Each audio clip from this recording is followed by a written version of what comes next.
ગુજરાતમાં હાલમાં જે રીતને વરસાદની પરિસ્થિતિ જોવા મળી રહી છે તેનાથી પણ વધુ વરસાદ, જે આખો ઓગસ્ટ કોરો ગયો છે તેનો એક સાથે બદલો લેવા મેઘરાજા આવતા હોય તેવી પરિસ્થિતિનું નિર્માણ થઈ રહ્યું છે। 25 ઓગસ્ટથી લઈ અને 29 થી 30 ઓગસ્ટ સુધીમાં ગુજરાતમાં એક ભયંકર સિસ્ટમ જે છે તે આવી રહી છે। સૌથી પહેલા શરૂઆત કરીએ દક્ષિણ ગુજરાતના વિસ્તારોથી કે જ્યાં આગળ વરસાદની આ પરિસ્થિતિ જોશો તો જે ઇંચમાં વરસાદ જોવા મળી રહ્યો છે 25 થી 29 ઓગસ્ટનો। હાલનું જે મોડલ છે એ ECMWF મોડલ છે, જે પ્રમાણે ગુજરાતની અંદર વલસાડમાં આપ જોશો તો 1.5 થી 2 ઇંચ જેટલો વરસાદ છે, સુરતની અંદર 1 થી 1.5 ઇંચ જેટલો વરસાદ છે, ભરૂચ અને બોડેલીમાં પણ 1.5 થી 2 ઇંચ જેટલો વરસાદ જોવા મળી રહ્યો છે। આ તરફ બોડેલીની અંદર પણ એ જ પ્રકારની પરિસ્થિતિ છે, પરંતુ હવે જે છે મેઇન સિસ્ટમ કે જે મધ્યપ્રદેશ તરફથી આવી રહી છે તે પ્રમાણે દાહોદની અંદર 4.5 ઇંચ જેટલો વરસાદ જોવા મળી શકે છે। ત્યારબાદ ગોધરાની અંદર 5.5 ઇંચ જેટલો વરસાદ 5 દિવસમાં પરિસ્થિતિનું નિર્માણ થઈ રહ્યું છે 25 થી 29ની વચ્ચે। આ તરફ વડોદરાની અંદર 3.25 થી 4 ઇંચ જેટલો વરસાદ થઈ શકે છે, આમોદમાં 2 થી 2.5 ઇંચ જેટલો વરસાદ થઈ શકે છે। જે રીતે મધ્ય ગુજરાતની પરિસ્થિતિ છે તેવી રીતે જ ઉત્તર ગુજરાતની પણ પરિસ્થિતિ જોવા મળી રહી છે। જેમ કે ગોધરાની વાત કરીએ 5.5 ઇંચ જેટલો વરસાદ ગોધરામાં પણ જોવા મળી રહ્યો છે, લુણાવાડાની અંદર 9 ઇંચ જેટલો વરસાદ થઈ શકે છે। આ તરફ ઉત્તર ગુજરાત કે જે રાહ જોઈ રહ્યું હતું સારા વરસાદની, તેઓ માટે સારા સમાચાર છે કે 25 થી 30 ઓગસ્ટની વચ્ચે એટલે કે મહિનાના અંતમાં હિંમતનગરની અંદર 15 ઇંચ જેટલો વરસાદ થઈ શકે છે। 14.48 એટલે 14.5 થી 15 ઇંચ જેટલો વરસાદ અહીંયા જોવા મળી રહ્યો છે। ખેડબ્રહ્મામાં તે પ્રમાણેની પરિસ્થિતિ છે, 6.5 થી 7 ઇંચ જેટલો વરસાદ ખેડબ્રહ્માની અંદર જોવા મળી રહ્યો છે 25 થી 30 ઓગસ્ટ દરમિયાન। આ જે મોડલ છે તે ECMWF મોડલ છે, જે પ્રમાણે જોવા મળી રહ્યું છે। પાલનપુરની અંદર પણ સારો એવો વરસાદ 3 ઇંચ જેટલો જોવા મળી રહ્યો છે। આ તરફ મહેસાણાની અંદર પણ 7.5 થી 8 ઇંચ જેટલો વરસાદ જોવા મળી રહ્યો છે, એટલે કે ઉત્તર ગુજરાતમાં સારો એવો વરસાદ છે। ઉત્તર ગુજરાતના વધુ બે મહત્વના વિસ્તાર એટલે કે રાધનપુર કે જ્યાં પણ 4.5 ઇંચ જેટલો વરસાદ અહીંયા જોવા મળી રહ્યો છે, અને તેની સાથે સાથે ઉત્તર ગુજરાતનું રાજસ્થાન બોર્ડરે આવેલો વિસ્તાર થરાદ કે જ્યાં આ વખતે વરસાદ ઓછો થયો છે ત્યાં પણ 3.5 ઇંચ જેટલો વરસાદ જોવા મળી શકે છે 25 થી 30 ઓગસ્ટની વચ્ચે ECWMF મોડલ પ્રમાણે। હવે અહીંયા આગળ આપ જુઓ તો રાપરની અંદર પણ સારો વરસાદ છે, અંદાજિત 4.5 ઇંચ જેટલો વરસાદ 25 થી 30ની વચ્ચે છે। કચ્છના મોટાભાગના વિસ્તાર આપ જુઓ તો ખાવડા અને લખપત જ્યાં પણ સરેરાશ 4.5 થી 5.5 ઇંચ જેટલો વરસાદ જોવા મળી રહ્યો છે। ખાવડામાં 4 ઇંચ જેટલો વરસાદ છે તો લખપતની અંદર 4.5 ઇંચ જેટલો વરસાદ જોવા મળી રહ્યો છે। હવે લખપતની સાથે સાથે નલિયામાં નજર કરશો તો 5.5 ઇંચ જેટલો વરસાદ જોવા મળી શકે છે, અને ભાડલીની અંદર પણ 4.5 ઇંચ જેટલો વરસાદ જોવા મળી રહ્યો છે, એટલે 4.5 થી 5 ઇંચ વરસાદ ત્યાં છે। પરંતુ સૌથી વધુ વરસાદ જે દરિયા કિનારાના વિસ્તારો છે એટલે કે માંડવી અને ગાંધીધામ જ્યાં આગળ 5.5 થી 7 ઇંચ જેટલો વરસાદ જોવા મળી રહ્યો છે। હવે જો મહત્વની વાત છે એની પર જઈએ તો તે છે મધ્ય ગુજરાતના વિસ્તારો અને સૌરાષ્ટ્રના વિસ્તારો। અમદાવાદથી શરૂ કરીએ તો અમદાવાદમાં 14 ઇંચ વરસાદ જોવા મળી શકે છે 25 થી 30 ઓગસ્ટની વચ્ચે, અને તે પણ ECMWF મોડલ પ્રમાણેનું આ અનુમાન જોવા મળી રહ્યું છે। આની સાથે જ વિરમગામમાં પણ 11 ઇંચ જેટલો વરસાદ જોવા મળી રહ્યો છે, અને કુડામાં પણ 11 ઇંચ જેટલો વરસાદ જોવા મળી રહ્યો છે। સૌરાષ્ટ્ર તરફ જતા જતા નજર કરતા જઈએ નડિયાદ અને ધોળકા ઉપર કે ધોળકામાં 9.5 થી 10 ઇંચ વરસાદ જોવા મળી રહ્યો છે, અને નડિયાદમાં પણ 6.5 થી 7 ઇંચ વરસાદ જોવા મળી રહ્યો છે। હવે સૌરાષ્ટ્ર તરફ જતા ખેડબ્રહ્માને રસ્તામાં જોઈએ તો પરિસ્થિતિ છે 4 ઇંચ જેટલો વરસાદ।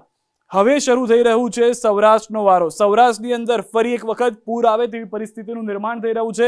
ભાવનગરમાં અંદાજિત 2 થી 2.5 ઇંચ વરસાદ છે, અલંગમાં 1 થી 1.5 ઇંચ વરસાદ જોવા મળી રહ્યો છે, મહુવા અને ઉના પણ તે જ હરોળમાં છે। પરંતુ જે સૌથી વધુ વરસાદવાળી પરિસ્થિતિ છે એ વેરાવળથી શરૂ થશે। વેરાવળની અંદર 1.5 થી 2 ઇંચ વરસાદ, અને પછી જે આવે છે એ છે પોરબંદર। પોરબંદરમાં ECMFW મોડલ પ્રમાણે વરસાદ 6.5 ઇંચ જેટલો થઈ શકે છે।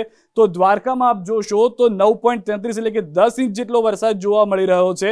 ત્યારબાદ દ્વારકાની સાથે આવેલું સલાયા આપ જુઓ તો 13 ઇંચ વરસાદ જોવા ત્યાં પણ મળી રહ્યો છે, અને તેની સાથે ભાણવડમાં પણ 25 થી 30 ઓગસ્ટની વચ્ચે 11 ઇંચ વરસાદ આવી શકે છે। જામનગરની અંદર ફરી એક વખત 10 ઇંચ જેટલા વરસાદની પરિસ્થિતિનું નિર્માણ થઈ રહ્યું છે।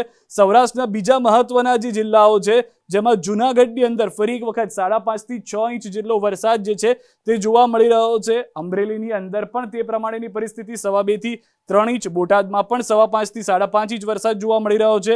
જસદણમાં પણ તેટલો જ વરસાદ છે, ગોંડલમાં 10 ઇંચ, રાજકોટમાં 10.5 ઇંચ, ચોટીલામાં 7.5 ઇંચ, સુરેન્દ્રનગરમાં 8.5 ઇંચ જેટલો વરસાદ છે અને મોરબીમાં 11 ઇંચ જેટલો વરસાદ જોવા મળી રહ્યો છે. તો આ જે છે તે ECMWF મોડેલ પ્રમાણે છે. હવે GFS મોડેલની પણ વાત કરીએ. GFS મોડેલ પ્રમાણે શું પરિસ્થિતિ જોવા મળી શકે છે 25 થી 30 ઓગસ્ટની વચ્ચે?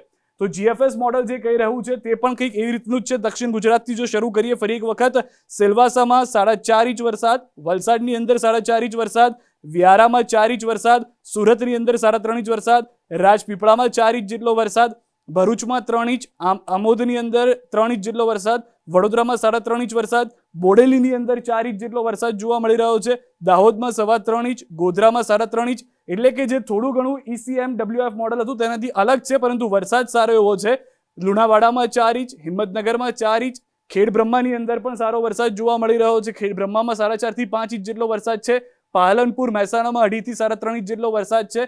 તેવી જ પરિસ્થિતિ આપ જોશો તો રાધનપુર અને થરાદની પણ છે, 1.5 થી 2 ઇંચ જેટલો વરસાદ જોવા મળી રહ્યો છે. આમાં જે પરિસ્થિતિ બદલાય છે, જે ECMWF કરતા અલગ છે, તે છે રાપરની અંદર, ખાવડા, આ તમામ વિસ્તારોમાં જે વરસાદ છે તે અહીંયા વધુ જોવા મળી રહ્યો છે. રાપરમાં 3, ખાવડામાં 4 ઇંચ, લખપતમાં 4 ઇંચ, નલિયાની અંદર 6.5 ઇંચ જેટલો વરસાદ થઈ શકે છે. ભાડલીની અંદર જે આપ જોશો તો 4.5 ઇંચ જેટલો, માંડવીમાં 11 ઇંચ વરસાદ ખાબકી શકે છે, ગાંધીધામમાં 6.5 ઇંચ જેટલો વરસાદ થઈ શકે છે, કુડાની અંદર 2.5 ઇંચ જેટલો વરસાદ છે, વિરમગામ, અમદાવાદ, ધોળકા, આ તમામ જે વિસ્તારો છે, નડિયાદ, ખંભાત, આ તમામ વિસ્તારોની અંદર 2 થી 2.5 થી 3 ઇંચ જેટલો વરસાદ જોવા મળી રહ્યો છે. હવે ફરી એક વખત દ્વારકા જતા જતા આપ જોશો તો ત્યાં આગળ પૂરની પરિસ્થિતિ કેમ આવે તેમ છે, કારણ કે સૌરાષ્ટ્રમાં સારો એવો વરસાદ જોવા મળી રહ્યો છે. ભાવનગરમાં 2 ઇંચ જેટલો, અલંગમાં 2 ઇંચ, મહુવાની અંદર 2 ઇંચ જેટલો વરસાદ જોવા મળી રહ્યો છે.